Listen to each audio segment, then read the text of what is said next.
ترجمہ بے شک جو لوگ ایمان لائے اور انہوں نے نیک عمل کیے ان کے لیے نعمتوں کے باغات ہوں گے۔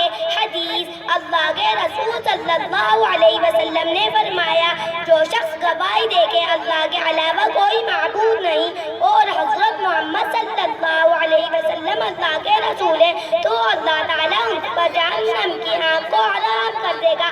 عقیدہ مسلمان کے لیے وہ بنیادی چیز ہے جس پر پورے دین کی عمارت کھڑی ہوتی ہے۔ جس کا عقیدہ جتنا صحیح اور مضبوط ہوگا اس کا عمل بھی اتنا ہی صحیح اور مضبوط ہوگا اور جس کا عقیدہ جتنا کمزور ہوگا اس کا عمل بھی اتنا ہی کمزور ہوگا۔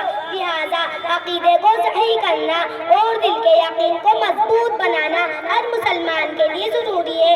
السلام علیکم ورحمۃ اللہ وبرکاتہ۔ شاباش، اپنا انعام 26 سورت اور یہ ماسٹر عبدالحمید صاحب کے ہاتھ سے کروا دیجیے۔